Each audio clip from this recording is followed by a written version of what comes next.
샬롬 사랑하는 주 예수교회 성도 여러분, 오늘은 9월 23일 화요일입니다. 또 한 주간이 시작되었네요. 가을이 무르익는 9월의 한 주간 영적으로 더욱 성숙하고 추수를 준비하는 우리 모두 되기를 바랍니다.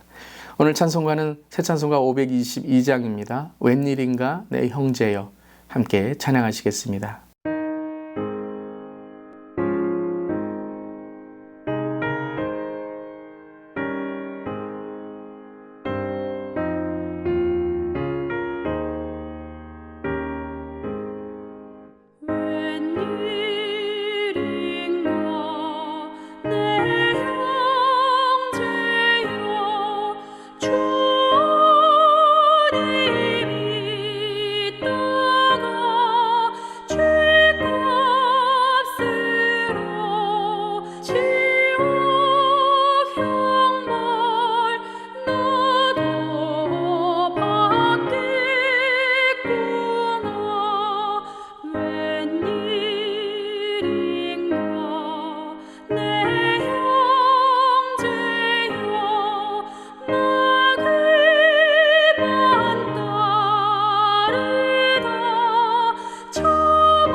아멘.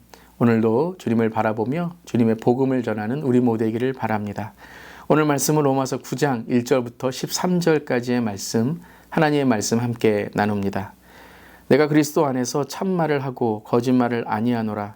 나에게 큰 근심이 있는 것과 마음에 그치지 않는 고통이 있는 것을 내 양심이 성령 안에서 나와 더불어 증언하노니, 나의 형제 곧 골육의 친척을 위하여 내 자신이 저주를 받아 그리스도에게서 끊어질지라도 원하는 바로다.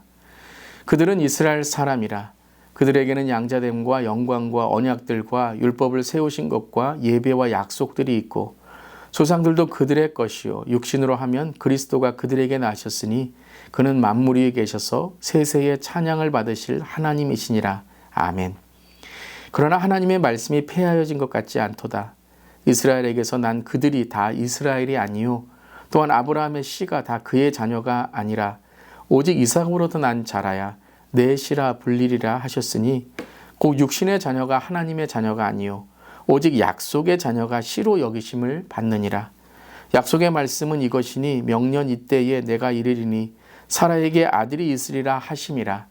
그뿐 아니라 또한 리브가가 우리 조상 이삭 한 사람으로 말미암아 임신하였는데, 그 자식들이 아직 나지도 아니하고 무슨 선이나 악을 행하지 아니한 때에 택하심을 따라 되는 하나님의 뜻이 행위로 말지 않고 오직 부르시는 이로 말미암아 서게 하려 하사, 리브가에게 이르시되 큰 자가 어린 자를 섬기리라 하셨나니, 기록된 바 내가 야곱은 사랑하고 에서는 미워하였다 하심과 같으니라. 아멘. 하나님의 말씀입니다. 하나님 말씀에 감사합니다. 오늘 9장에 들어오면서 바울은 바울의 가장 큰 근심과 소원을 우리에게 전하고 있습니다. 여러분은 요즘 가장 큰 근심과 기도 제목은 무엇인가요? 바울은 오늘 1절에 이렇게 말합니다. 나에게 큰 근심이 있는 것과 마음에 그치지 않는 고통이 있다고요. 그것은 바로 민족, 자신의 친족인 이스라엘의 구원이었던 것입니다. 3절에 바울은 나의 형제, 곧 고륙과 친척을 위하여 라고 오늘 고백하고 있죠. 유대인들은 바울을 많이 핍박했습니다. 죽이려고까지 했습니다. 하지만 바울은 오직 복음으로 또 성령의 말씀하심으로 자신의 민족, 친족인 이스라엘이 구원받는 것을 가장 큰 소원과 근심으로 기도 제목으로 고백하고 있습니다. 사랑하는 성도 여러분, 오늘 우리의 삶에 복음을 전해야 될 전도 대상자들은 누구인가요?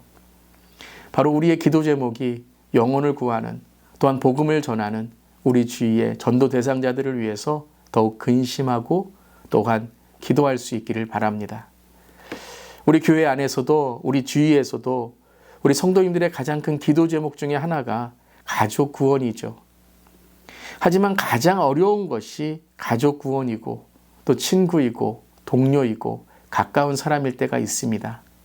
왜냐하면 가장 가까운 사람이 나를 잘 알기 때문에 때로는 나의 부끄러운 모습에 우리의 입이 떨어지지 않을 때가 있죠. 자, 그렇다면 오늘 어떻게 가장 가까운 사람이지만 어려운 사람에게, 또 바울은 어떻게 이스라엘 민족에게 복음을 전할 수 있을지 오늘 말씀을 통해 또한 하나님의 은혜를 구하는 시간 되기를 바랍니다. 첫 번째는 바울 자신이 변한 자신의 간증을 전하는 것입니다. 전도는 어떤 교리나 지식을 전하는 것이 아닙니다. 만약에 교리나 지식을 전할 때에는요, 논쟁이 있고 또 내가 당신보다 높다라는 그러한 교만이 들어갈 때가 있죠. 그렇지만 주님의 사랑으로 내가 변화된 간증, 나의 변화, 내가 하나님 만난 예수님으로, 성령님으로 변한 그 이야기를 들려준다면 그들은 그 이야기를 들을 것입니다. 바울 자신도 이전에는 정말 자기를 핍박하고 있는 유대인들과 똑같이 그리스도인들을 핍박한 사람이었습니다. 유대인 중에 유대인으로 뼛속까지 유대인의 그러한 생각이 있었던 예수님을 믿는 자들을 핍박한 사람이었죠. 그런데 자신도 변했다라는 것입니다. 자신도 하나님의 은혜 가운데 변했다라는 것입니다. 지금은 예수님을 거부하고 복음을 거절하지만 유대인들도 하나님의 은혜 가운데 그 하나님의 율법, 하나님의 말씀, 하나님의 사랑을 깨달을 것이다 라고 말합니다. 왜냐하면 그들은 양자됨과 영광과 언약과 율법을 세우신 것과 예배와 약속들을 가지고 있었고 또한 예수님을 또한 아는 그러한 길이 있기 때문입니다. 물론 그들은 선민사상 그리고 율법을 왜곡했기 때문에 하나님을 지금 모르고 또한 예수님을 거부하게 되었지만 바울이 변화된 것처럼 바로 유대인들도 변화될 것이다 라고 오늘 바울은 선포하고 있는 것입니다. 사랑하는 성도 여러분, 내 힘이 아니고 내 지식이 아니고 때로는 포기하고 싶은 내 마음이 아닙니다. 진정 나를 변화시키시고 나를 살리시고 나에게 구원을 주신 예수님, 그 예수님의 힘으로 인하여 우리는 복음을 전하고 또한 용기를 갖게 되는 것입니다. 사랑하는 성도 여러분, 절대 복음을 포기하지 마시길 바랍니다. 한번 댓글에 우리 자신에게 서로에게 또한 격려하고 응원하는 마음으로 이렇게 댓글에 달아보기를 원합니다. 복음을 포기하지 맙시다. 복음을 포기하지 맙시다. 특별히 몇십 년을 부모님을 위해, 자녀들을 위해, 또한 친구를 위해, 동료들을 위해 그 복음을 전하고 기도하는 분들이 계시다면 복음을 포기하지 마세요. 하나님은 절대 그 복음을 포기하지 않으십니다. 두 번째는 계속해서 기도합시다.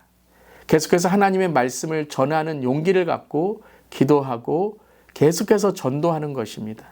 바울은 오늘 6절 7절에 그러나 하나님의 말씀이 폐하여진 것 같지 않도다. 이스라엘에게서 난 그들이 다 이스라엘이 아니요 또한 아브라함의 씨가 다 그의 자녀가 아니라 오직 이삭으로부터 난 자라야 내 씨라 불리리라 하셨으니라고 고백하고 있습니다.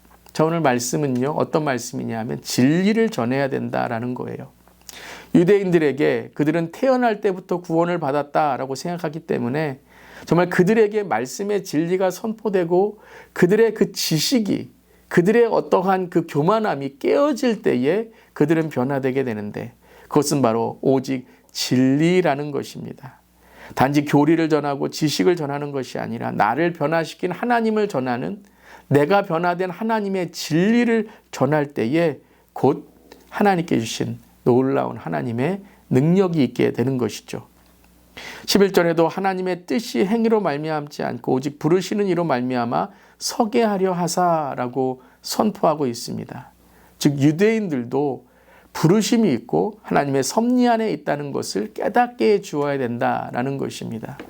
여러분, 그렇게 하기 위해서는 어떻게 되냐면요, 우리 자신이 말씀을 더욱더 열심히 진리 안에서 깨닫는 자가 돼야 됩니다. 기도를 하는 자가 돼야 됩니다.